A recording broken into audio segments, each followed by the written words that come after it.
Hello everyone, my name is Jen and welcome to the Book Refuge and welcome to week 47 of 2022. Wow, we are really getting to the end of things. It's crazy. It's crazy.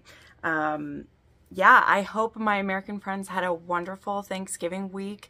It's Saturday morning here when I'm recording this. Well, technically it's Saturday afternoon now. But I just got back from my family today and I am so excited to dive into the books I read. This is, well, I won't say it will be a shorter video because anytime I think it's going to be a shorter video, I'm wrong. So I won't promise that, but I definitely did read less books, which is totally fine. And also when I look at the page count, it's still pretty up there because I read a couple kind of big books, but I finished a couple while I was home, but for the most part, I was just enjoying it. On Thanksgiving, I went to my parents' house and there was a Yellowstone marathon just starting. So we basically watched all of season 1 while we were cooking and hanging out, and we played games. My dad is a very sore loser at Scrabble, but we had a really fun time. And yeah, and then I just hung out with my friends and her family as well. And now we're back and I'm ready to get to it. But first, we have 4 new patrons to welcome to the channel. So thank you so much to my new supporters, Jillian S, Nicole B, Nicole S, Nichelle B, and Emily P. Thank you all so much for supporting my channel.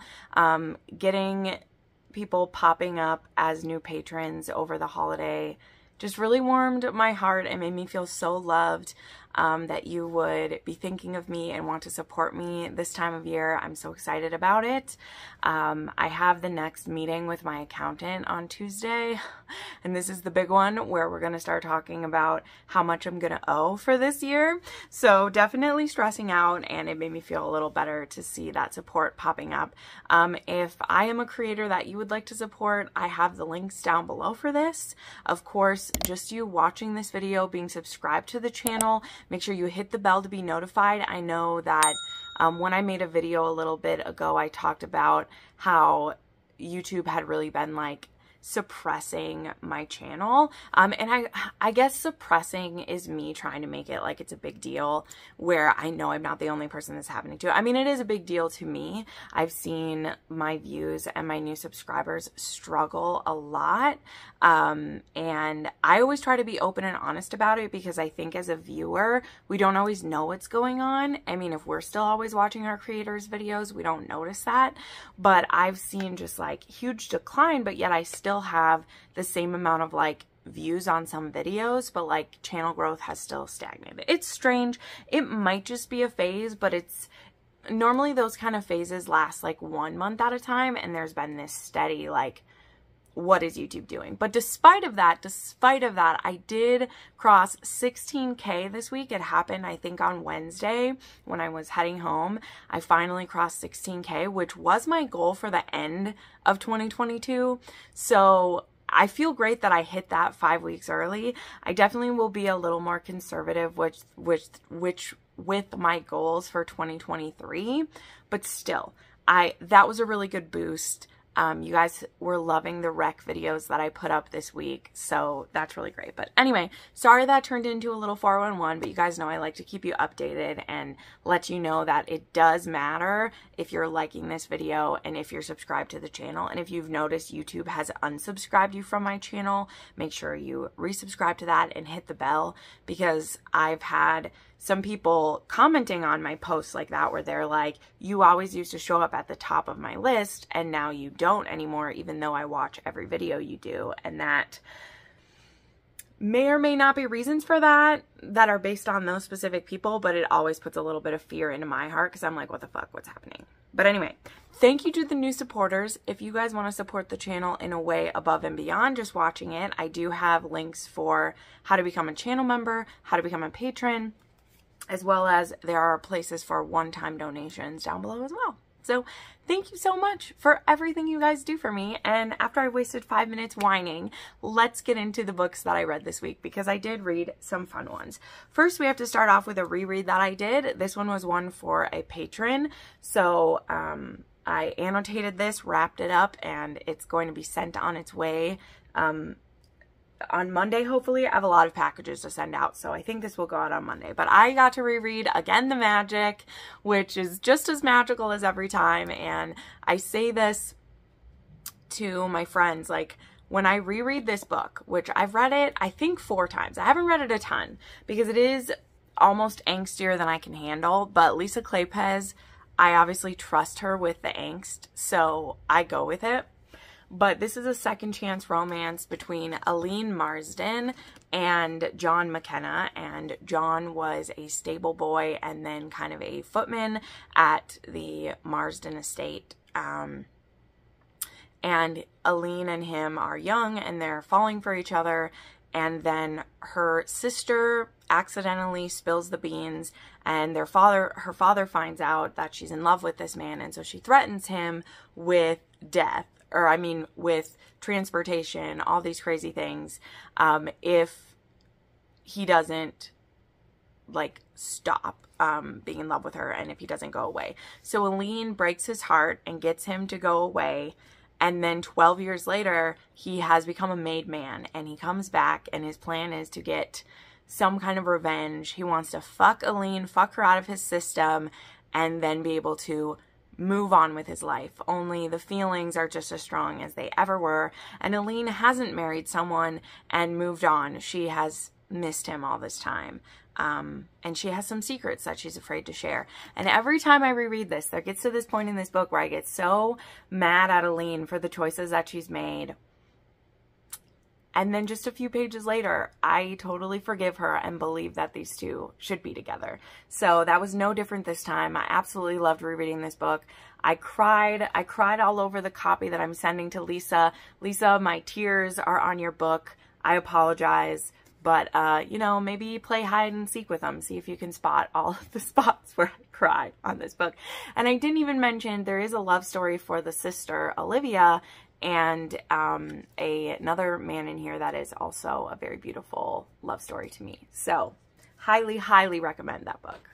All right, the next book that I read, this was a fanfic, and this is one that was recommended to me by my lovely friend Ashton, and she had put it in my book rec form, but also I asked her what some of her favorites were, because she's my friend who likes to read Harry Potter fanfic, but ones about the dark, broody age gaps. So Lucius and Hermione, and Severus Snape and Hermione. And this one is a Severus and Hermione, and it's called The Love You Take, and it's by Subversa. And this was one, I guess, that was originally on another platform, and now it has been put onto AO3, which means it was possible for me to get it. So this was one that I had other things that I should be reading, but I decided to dive into this one. So this is one that involves a sex curse. I've read a few at this point that have had sex curses, and so Voldemort put this sex curse onto Hermione, and is trying to embarrass Dumbledore. So his plan was for Hermione to wake up from this curse, and the first man she sees would be Dumbledore, and then that would mean that she would need to be pleasured by Dumbledore, or else she would literally go insane. And Dumbledore is like, this can't be me, not only because I'm way, way, way too old for this, but Voldemort means it to embarrass me, to have a student be dependent on me in this way, and that I would need to pleasure her. So of course he pawns it off to Snape, and not to one of the boys her age, because he's like, a boy her age might take advantage of this, might not be kind to her, and I'm trusting you to help her through this because it's going to be very intense. So this begins a very long time of Hermione and Snape being like imprinted upon each other and needing to have a lot of sex. It's intense. And I definitely see why this is a very beloved fanfic. Of course, it's very angsty and broody. And there are a lot of good conversations that are had when Hermione is falling for Snape, and Snape is like, you're only doing this because of the curse. And she's like, well, then why do I still want you, like, when the curse isn't making me? And there's all these different aspects of this. So this takes place over like her 7th year. And I think technically this isn't supposed to be an underage one, but it is a student teacher. It is like forced on kind of both of them. And it's pretty intense for a lot of it. And this was a pretty long one. This one was about, like, it works out to like about 600 pages worth. Like, it's pretty long. So I did end up giving this one 4 stars for a couple reasons. There was a lot of flabbiness in the middle. Like, I know I said this was long. I think this one was quite a bit longer than it needed to be. Also, though this one definitely for the volume of sex would be 5s on the chili pepper scale, it was really more of a like 3 for me, because there is a lot of the sex that's just exists because, like, you know, there's every day, sometimes multiple times a day, they're needing to have sex, and not every scene is an out of the park scene. Sometimes it's literally just needing to get each other off because they have to. And sometimes there's a lot more to it. It's just hard to say, you know, what there is in each scenario.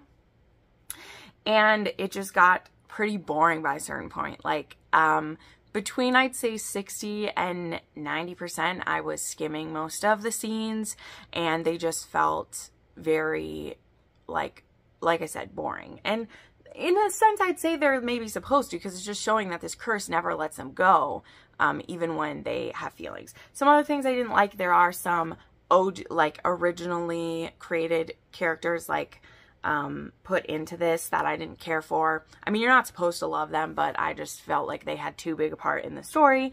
But this one was really great. I still gave it 4 stars. I understand why it's so beloved. And I mean, I love adding another fanfic to my repertoire, as it were. Then I read Hot Blooded by Heather Guerrero, and this was the next book in I don't even remember what this series is called, but the first one I had called it kind of like Twilight fanfic if you were Team Jacob. And Hot Blooded, to me, let's say you're Team Carlisle. I know, but wait, this is how I'm describing this one. So this time we're getting to know a vampire. In the first one, we only get to know a vampire who is a psycho, okay? And now we're in Chicago, which there are ties to the first book, because that is where our heroine who moved to Alaska was from. In this one, she was from Chicago. And the vampire who was the villain in that one, he left behind a lot of problems behind him when he left. So that definitely comes up into the picture as well. So something to note. But this one we have Amos, who is a vampire. He is, you know, a couple, like over 100 years old. I think he's like 160 or something like that, because he was turned when he was in his early 40s, and he was turned kind of by accident, right? His sire, his creator, she is actually was only a teenager, and she was a young vampire, and she made a mistake. So he's actually like older than his sire, but not in like vampire time anyway. And he was actually turned during the Spanish flu. So he was turned in 1918. Does that ring a bell there for you? And he has refrained from drinking humans for a very long time, mostly because he had accidentally killed someone once when he was feeding, and so he just didn't want to do it again. So once blood donation was a thing, that is how he has gotten it. But he's decided that he wants to try it from the vein again. And now there happens to be this agency that you can sign up for and get paired with a human who will come to your house. It's kind of like a vampire's escort, basically, but you don't have to agree to sex or anything. So our heroine, her name is Tessa, and her family is in a bit of a tight spot. Her mother owes a lot of money on their house, and so she decides to try being a blood donor to a vampire to make some extra money. And she goes to see Amos, and they end up falling for each other. And when they decide to date instead of just do their meetings for him to drink on her, they start having some primal play. Because one thing that vampires love to do is they actually do like to hunt for their food. And that's something that instinct hasn't really been alive in Amos since he was drinking from blood bags and from blood banks. And now that he has like a partner, someone who is his like girlfriend, he's like, what would you think if one night you are walking home from work and I hunt you and then we have a little bit of CNC? And she's like, that sounds fun. So there is primal play and CNC that happens. And even just in their bedroom, they very much love to do like CNC when they are having sex. And you know me, I love those scenarios. I love that. And then the plot in this one, the angst in this one, like I said, has to do with some of the trouble that the bad guy left behind. So there's some of that. But I had a great time with this. And again, I think if you were a big Twilight nerd like me, you'll see a lot of parallels that I saw when I read it.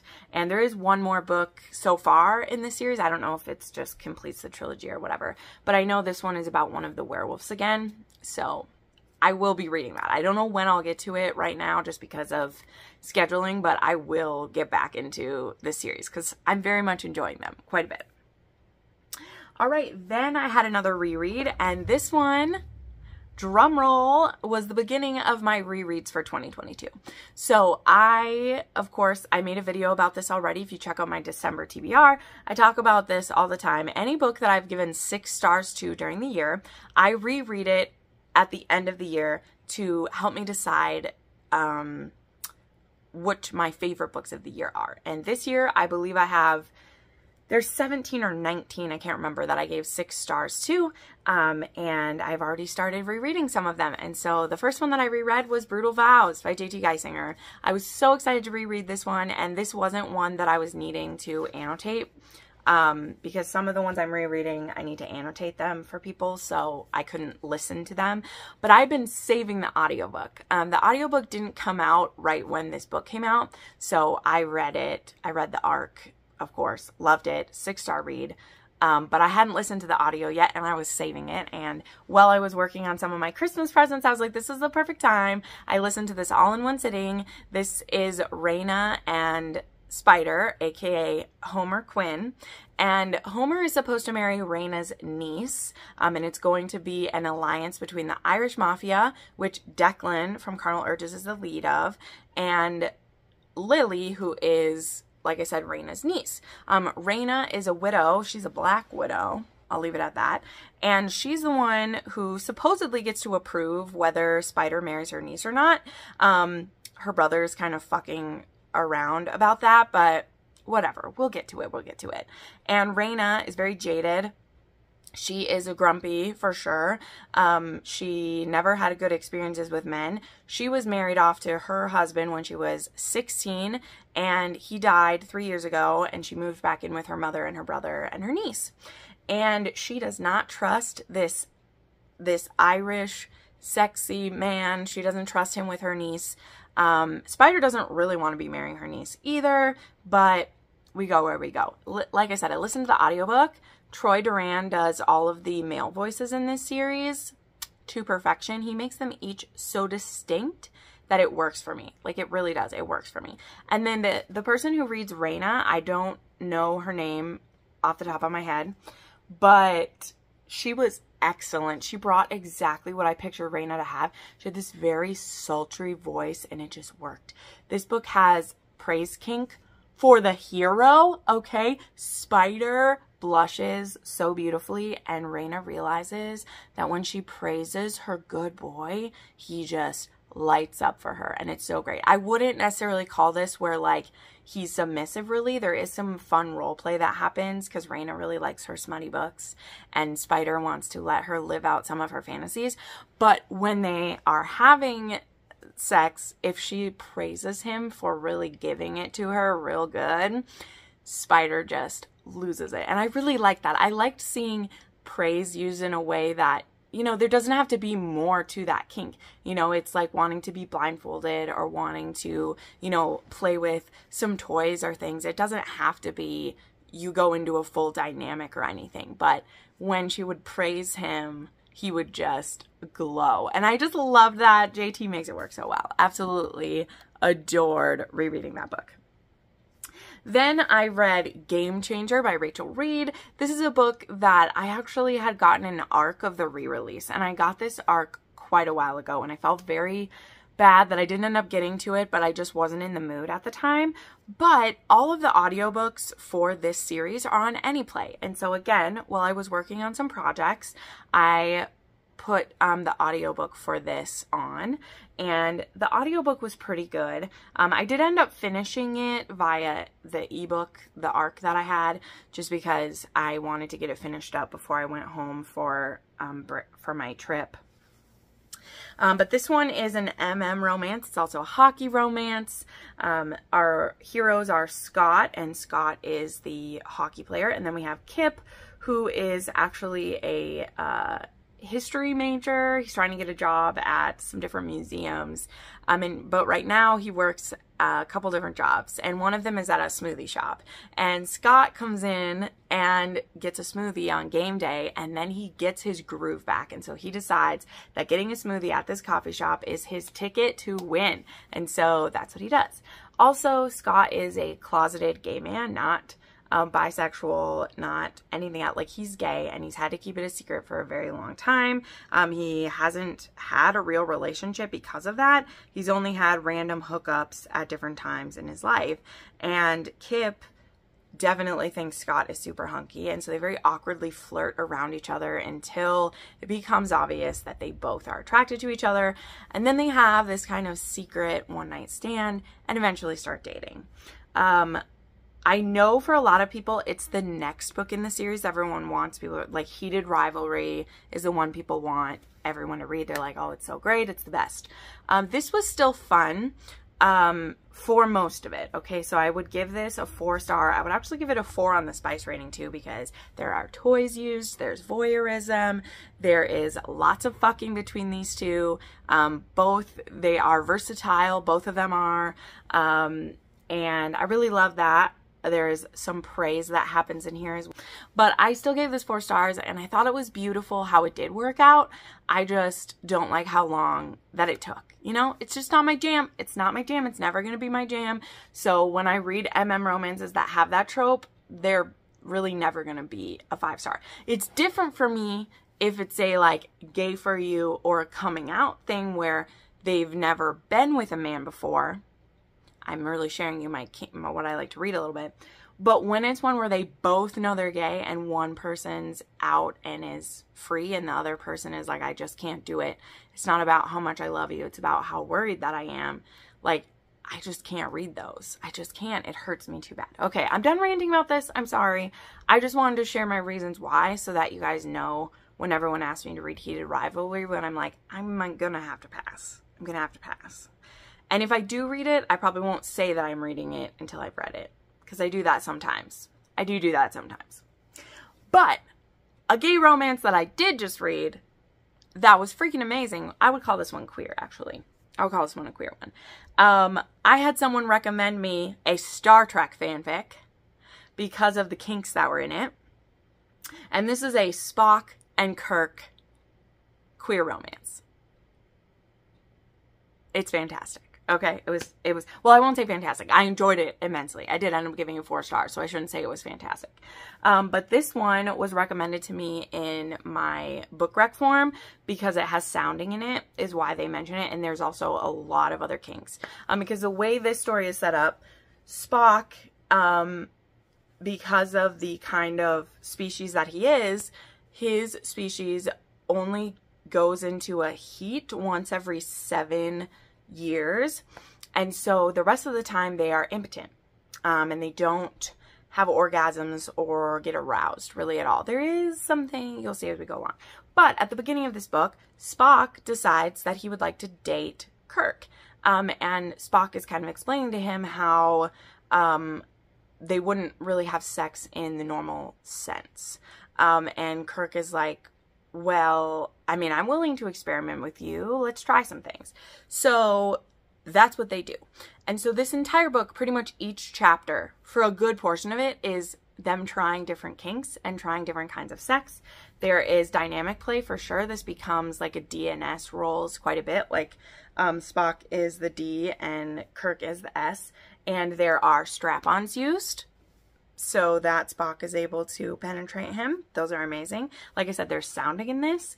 There is sensory play. There is, oh my God, there's literally so much. I can't even list it. There's blindfolding, and there is impact play and restraint. Like, it has everything, and it's done in such a sweet way. There's so much great aftercare.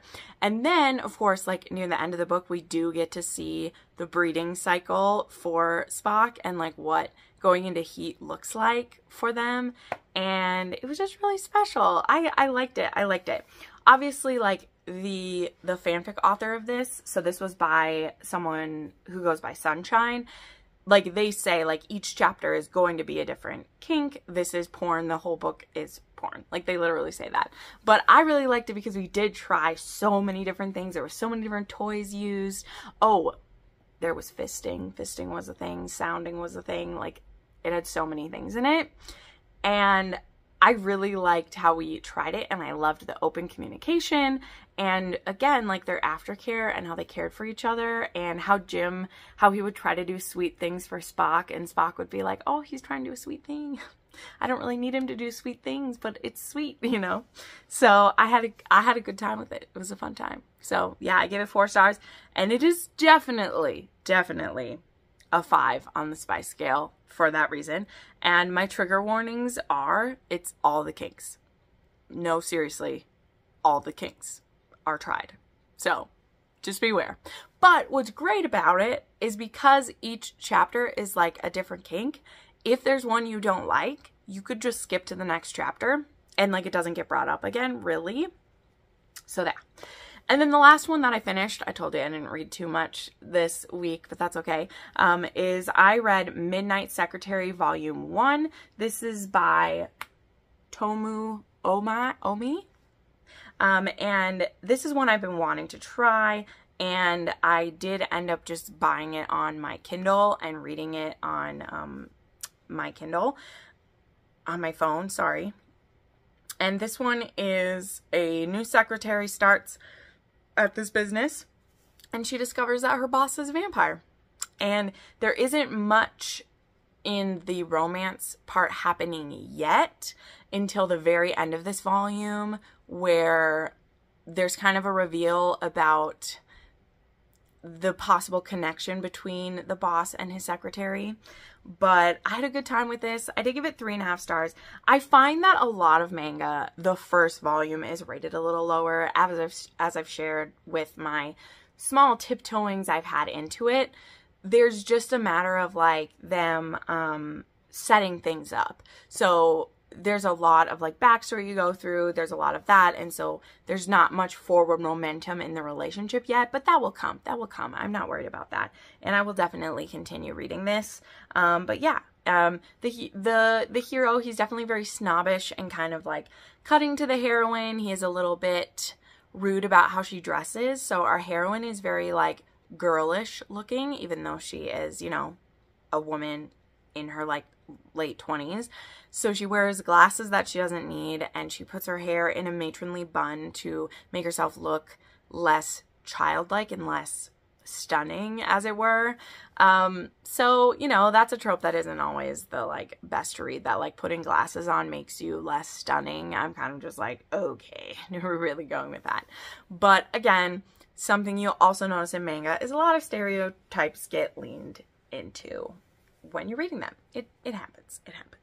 But I will definitely continue this series because there were some revelations at the end of this one that I was excited for. Yay.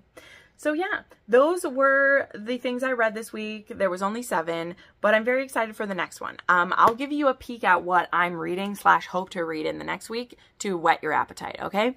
So I am in the middle of reading The Frat Boy by Nikki Sloan. I made it halfway in.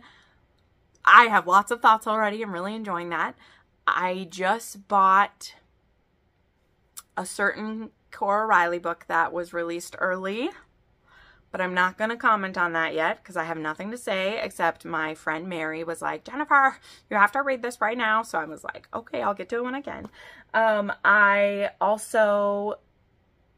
We should be getting the Anastasia arc anytime, so that's something I plan to read. Neva Altaj has her new book coming soon. Also, I have the arc of The Sound of You from my friend Ashley Mack.